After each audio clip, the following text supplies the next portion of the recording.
থাকবো তো ইনশাআল্লাহ, তোমরা আমার পক্ষে আছো তো ইনশাআল্লাহ। আবার দেখা হবে রাসূলুল্লাহ এবং তিনবারে অবশ্যই মুমিন ইনশাআল্লাহ দেখা হবে ইনশাআল্লাহ।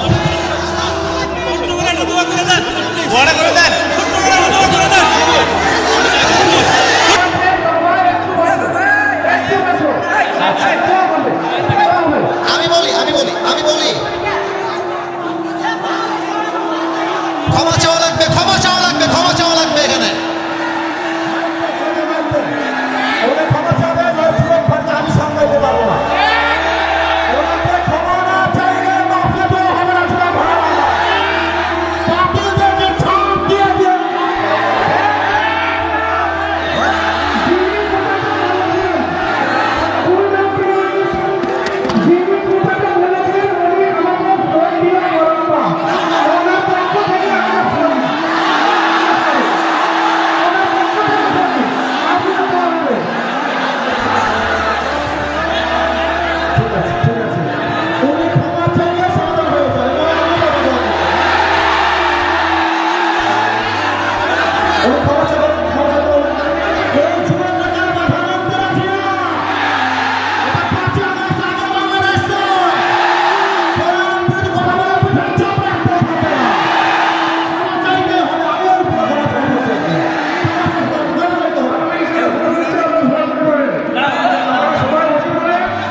আপনি যদি আইন সহ্য করতে না পারেন আপনার ইমান থাকবে না। ছোট ভাই, আমি চাই আল্লাহর কলম দিয়ে দেশ চলবে। এটা কোনো রাজনীতি নয়, এটা আমার মুসলমান হওয়ার পরিচয়। আমার ব্যাকগ্রাউন্ড চেক করলাম। You have to check my background first, then you can comment on my self. বগুড়ার মাটি এইটা, বগুড়ার মাটি থেকে ইসলাম যদি কথা বলবে, এটা বগুড়া সহ্য করতে পারবে না। আমি কোনো আকাশ থেকে ভেসে আসছিলাম, বগুড়ার প্রত্যেকটা যুবক পৌঁছাতে ভালোবাসে। হ্যাঁ যুবক, তোমরা সাক্ষী দাও, আমি কোনো দল না বলেছি, কোনো দলকে ভোট দেওয়ার কথা বলেছি। আমি জাস্ট বলেছি আল্লাহর জমিনে আইন যদি পাস করতে হয়, ব্রিটিশ আইন নয়, আল্লাহর কোরআন দিয়ে আইন পাস করতে হবে। এই কথা যদি রাজনীতি হয়ে যায়, আপনার মাথায় টুপি করার নাই, পাঞ্জাবের দরকার নাই, আপনি জিন্সের প্যান্ট পরে ঘুরে বেড়ান। সাবধান আব্বাজা, আমাদেরকে রাগায় দিলেন আব্বাজা। আমি হয় বাঁচবো, আমি হয় বাঁচবো না হয় মরবো, আর যতদিন বেঁচে আছি হকের কথা বলতে আপোষ করতে পারবো না। আমি 1.5 ঘন্টা যাওয়া বয়স হয়েছে, রেকর্ড হয়েছে। কেউ যদি বলতে পারে আসিফ হুজুর একটা দলের নাম বলেছে, আমি জীবনে অবাস করবো না। তোমরা বসে আছো, কোনো দলের নাম বলছি, দলকে ভোট দেওয়ার কথা বলছি, দলকে অসম্মান করার কথা বলেছি। আমি জাস্ট বলেছি ধর্ম ইসলাম মুখে নয়, কাজে আমার মানতে হবে। আপনি খালি নামে বলবেন আমার নাম মোহাম্মদ, আর কাজে বলবেন ব্রিটিশ আইন চাই, মানুষের আইন চাই, এটা মুসলমানের পরিচয় হতে পারে না। অতএব আব্বাজান, আমি আপনাকে ভালোবেসে বললাম, আপনার মিডিয়া রেকর্ড হয়ে গেছে। এটা এটা মিডিয়া রেকর্ড হয়ে গেছে, কারণ কিন্তু কোটি মানুষ দেখে ফেলবে এটা। এর জন্য কোথায় কি বলতে হয়, কতটুকু বলতে হয়, সাবধান হয়ে বলতে হবে এখানে। এটা 5 আগস্টের আগের বাংলাদেশ নয়, এটা 5 আগস্টের পরের বাংলাদেশ। মানে আমি তো শেখ হাসিনাকে গুনি নাই, আপনাকে উন্নতির জন্য আমি। কি করবেন আপনারা, আমাকে কি করবেন? আমার যুবক ভাই আমার সঙ্গে আছে, একটা চলতে পারে করতে পারবো না আমার এই মাটিতে।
এখানেই কিন্তু জামাত ইসলামের ভাইয়েরা বসে আছে।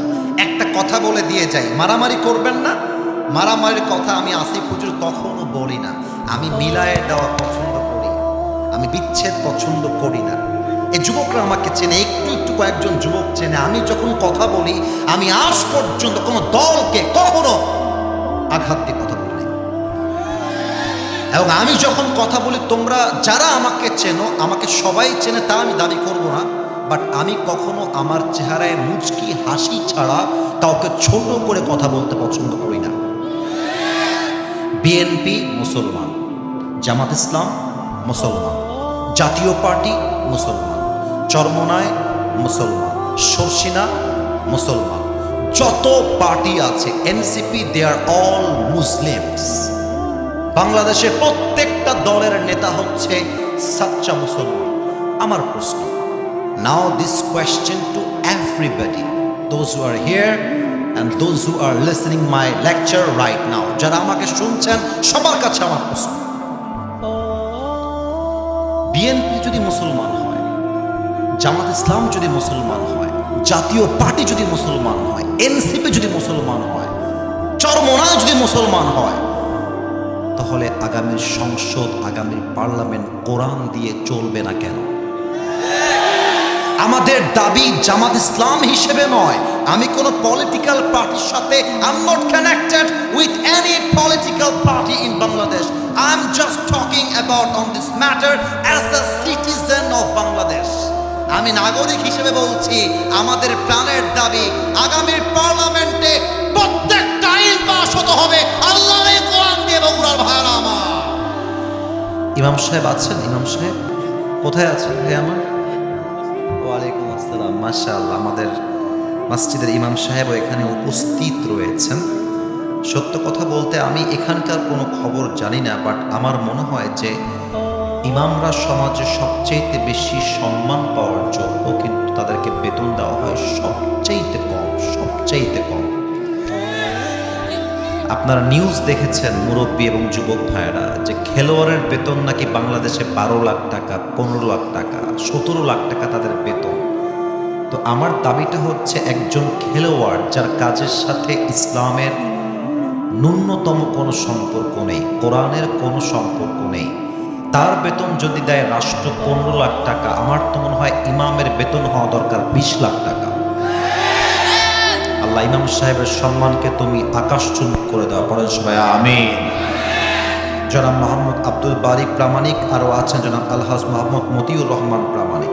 অনেকের নাম, তো আমি জাস্ট নামগুলো পড়ছি ওনাদের ভালোবাসা দেওয়ার জন্য। ওনাদের সম্মান জানাবার জন্য। আমরা দোয়া করে দিই সহসভাপতি যারাই রয়েছেন, আল্লাহ সবাইকে যেন ইসলামের খাদেম হিসেবে কবুল করে। পড়েন সবাই আমিন। আজকে এই প্রোগ্রামে প্রধান অতিথি আছেন জনাব মোহাম্মদ আশরাফুল আলম, স্টোর অফিসার, রূপায়ণ housing state limited, Dhaka. Sir কি এসেছিলেন? এখনো আছে? ও মাশাআল্লাহ স্যার, মাশাআল্লাহ, ভেরি স্মার্ট। বসে পড়েন স্যার। আমাদের স্যার যে আমাদের মাঝে আছে, আমরা খুশি না বেজার? আমরা দোয়া করি আল্লাহ তাআলা আমাদের প্রিয় আশরাফুল আলম ভাইকে যেন ওমরে ফারুক রাদিয়াল্লাহু তাআলা আনহুর মতো ইসলামের সৈনিক হিসেবে কবুল করুন। পড়েন সবাই আমিন। আমার পূর্বে কথা বলেছেন মাওলানা মোহাম্মদ আলী মুর্তজা খান, অত্যন্ত চমৎকার কথা বলে গেছেন বলে আমি বিশ্বাস করি। আল্লাহ ভাইয়ের কথা অনুযায়ী আমাদের সবাইকে যেন আমল করার তৌফিক দান করেন। যারাই আজকের এই প্রোগ্রামে উপস্থিত আছেন, আমি লাস্ট একটা দোয়া করছি আজকের এই প্রোগ্রামকে বাস্তবায়ন করবার জন্য। যারা 2 টাকা হলেও দান করেছে, যারা মেধা দিয়ে, শ্রম দিয়ে, সহযোগিতার হাত বাড়িয়ে দিয়েছে, আল্লাহ সবাইকে তুমি আজ যেমন এই কোরআনের বাগানে মেহমান হিসেবে কবুল করেছ, জান্নাতুল ফেরদাউসেও তুমি আজকের মতো আমাদের সবাইকে মেহমান হিসেবে কবুল করে নিও। আমিনটা বগুড়ার সাউন্ডে হয় না, আরেকবার বলেন তো আমিন। বগুড়াবাসী কেমন আছেন আপনারা সবাই? ধুনোটে একবার আলহামদুলিল্লাহ আমি ভালো আছি ভাইজান। আমার ভালোবাসার মানুষটা আমার খবর নিয়েছে আর কি। একবার এসেছিলাম, ধাক্কা ঠাক্কা খেয়ে মাটিতে উল্টায় পড়ে গেছিলাম, ছেলে পেলের ধাক্কা। আমার হাত অলরেডি এখনো কাটা আছে, হালকা শুকাইছে। এই একদিন আগে হাত কেটে গেছে, পাও কেটে গেছে। আসলে যুবকদের ভালোবাসায় কোনো ভেজাল নেই, যত সব ভেজাল হচ্ছে মেয়েদের ভালোবাসায়, তাই না? ওরা কিন্তু ভালোবাসলে কলিজা দিয়ে ভালোবাসতে পারে। তো যুবক ভাইয়েরা, আজকে আমরা কলিজা ভরে ওয়াজ শুনবো, তোমরা থাকবা তো ইনশাআল্লাহ? আল্লাহ যেন আমাদেরকে দোয়া পর্যন্ত থাকার তৌফিক দান করে। পড়েন সবাই আমিন। আমার তো মনে হচ্ছে আজকের এই মাহফিলে আমার মুরব্বী আব্বাজান এসেছে 10%, আর 90% এসেছে আমার কলিজার টুকরা যুবক ভাইয়েরা। আমি আগেই সকলের কাছে জানতে চাই, আমার ধুনটবাসী, আমার কথা কি বোঝা যায়? না, আপনারা উত্তর না দিলে তো আমি সামনে বাড়তে পারবো না। কথা কি বোঝা যায়? মাশাআল্লাহ। আমি যে কথাগুলো বলছি, আমি 1 থেকে 3 গুনছি, নিজেকে একটু স্থির করে নেন, কারণ কোনো কথা আপনার কানের পাশ দিয়ে যেন পাস করে না যায়। প্রত্যেকটা কথা আপনার কলিজায় গিয়ে আঘাত করতে হবে। আমি 1 থেকে 3 গুনছি, সবাই একটু নড়ে চড়ে স্থির হয়ে মনোযোগী হয়ে যান। 1, 2, 3।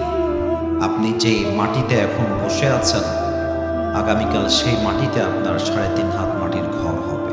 আপনি যে মাটিতে এখন বসে দাপট দেখাচ্ছেন, এটা আমার বাড়ি, আমার এলাকা, আমার বগুড়া, আমার বাপের মাটি, এটা আমার ঘর। জাস্ট রুহুটা বের হয়ে যাবে, আপনার আসল ঠিকানা হয়ে যাবে 3.5 হাত মাটির কবর। কবর এমন একটা জায়গা, যে মানুষটা বালিশ ছাড়া ঘুমাতে পারতো না, সে মানুষটাও একদিন বালিশহীন মাটিতে শুয়ে থাকবে। যে মানুষটা গরম সহ্য করতে পারতো না, গরম, ফ্যান দাও, এসি লাগাও, ফ্যান দাও, এসি দাও, একটা মুহূর্তের জন্য যে মানুষটা গরম সহ্য করতে পারতো না, সে মানুষটাও একদিন এসিহীন, ফ্যানহীন, অন্ধকার ঘরে সাদা কাফনের কাপড়ে প্যাকেট হয়ে শুয়ে থাকবে। যে নারী আজকে সাজ সজ্জা, শাড়ি, গহনা, মেকআপ, পুরো দেহটা অলংকার দিয়ে ভরা, রূপে তার গৌরবে সে বাঁচে না, এই মানুষটাও যদি আজ রাতে মারা যায়, আগামীকাল তার সমস্ত শাড়ি খুলে, কাপড় খুলে 3.5 হাত মাটির কবরে সাদা কাফনের কাপড়ে প্যাকেট করে চিরজীবনের জন্য শুয়ায় দেওয়া হবে। কবর এমন একটা জায়গা, যারা অন্ধকার ভয় পেত, অন্ধকার আমার ভয় লাগে, না না না, রুমে লাইট দাও। গোরস্থান ভয় লাগে, অন্ধকার, যাবো না যাবো না, অন্ধকার দেখলে আমার কলিজা শুকিয়ে যায়। ওই মানুষটাও অনন্তকালের জন্য 3.5 হাত মাটির অন্ধকার কবরে শুয়ে থাকবে। দুনিয়াটা হচ্ছে ভাড়া বাড়ির মতো। ভাড়া বাড়িকে আপনি যতই ডেকোরেট করেন, যতই সাজান, বাড়িওয়ালার নোটিশ যখন চলে আসে যে বাড়ি ছাড়তে হবে, বাড়ি যতই সাজানো হোক, বাড়িওয়ালা যখন বলবে যে বাড়ি আমার ছাড়তে হবে, বাড়ি আপনাকে ছাড়তেই হবে।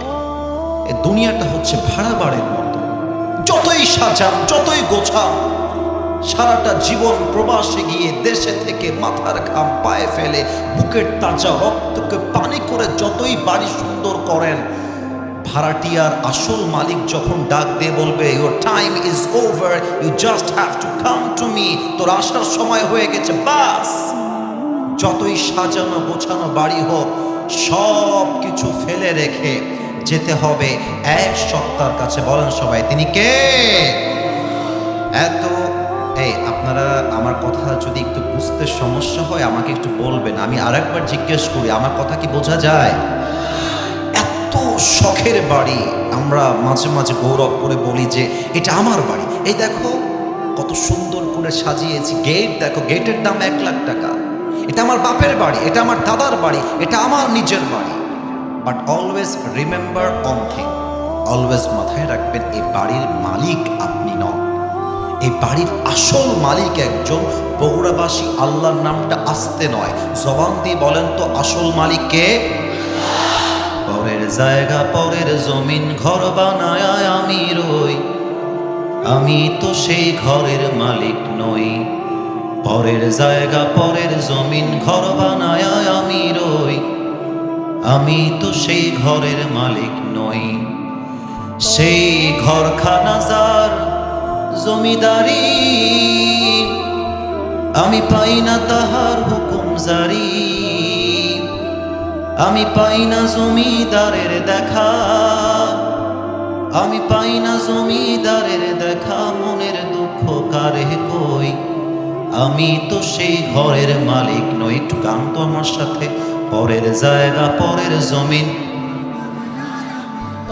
আমি তো সেই ঘরের মালিক নই। একটু গান না, পরের জায়গা পরের জমিন,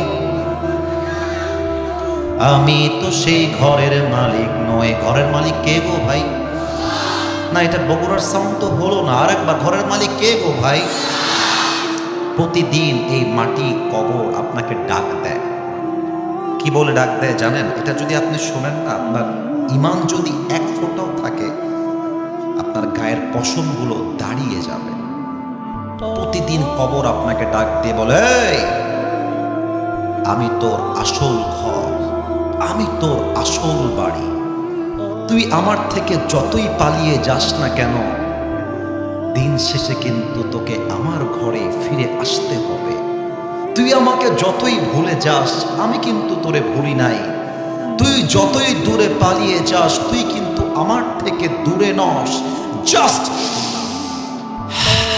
নিঃশ্বাসটা যে ফেললি, সেকেন্ড নিঃশ্বাস যে নিতে পারবি, তোর কাছে কোনো গ্যারান্টি নাই। একবার নিঃশ্বাস বন্ধ হয়ে যাবে, তুই আমার ঘরে আজীবনের জন্য ঢুকে যাবে। প্রত্যেক দিন কবর বেনামাজিকে ডাক দিয়ে বলে, এই বেনামাজি,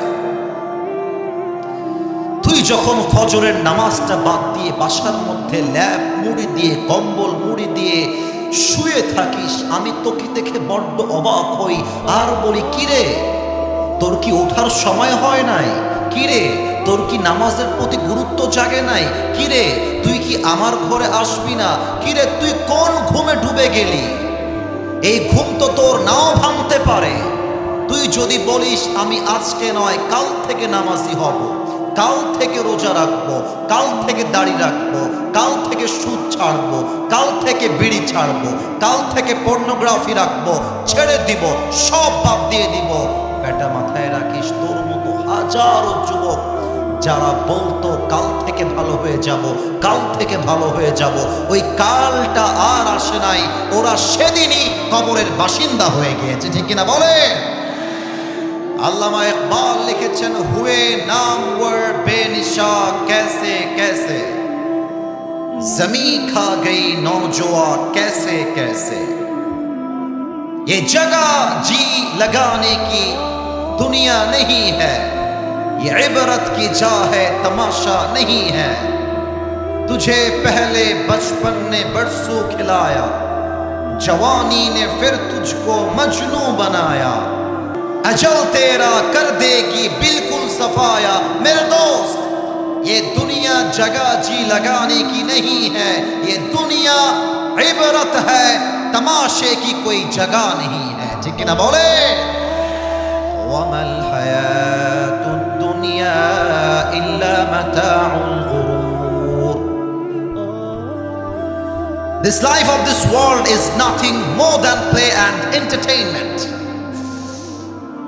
আল্লাহ কি কথা বলছে আপনাকে আমাকে আল্লাহ বলছে যে চাকচিক্যময় দুনিয়া দেখছিস একটু আমার দিকেই আপনারা তাকান না আমি কিন্তু অহংকার নিয়ে কোনো কথা বলছি না আমার বগুড়ার ধুনটবাসী এই যে আমার পাঞ্জাবিটা এটা পাকিস্তানি ড্রেস আমি যেটা বলছি এটা বোঝেন আমি অহংকারের জন্য বা আমি অনেক বড় লোক আমি এটা বোঝাচ্ছি না আমার মূল মেসেজটা বোঝার ট্রাই করবেন আমার এই পাঞ্জাবিটা পাকিস্তানি পাঞ্জাবি এই যে ওয়েস্ট কোট পরে আছি এটা সবচেয়ে দামি ব্র্যান্ডের ওয়েস্ট কোট আমার টুপিটা পাকিস্তান থেকে একদম স্পেশালি আমার সাইজে আমি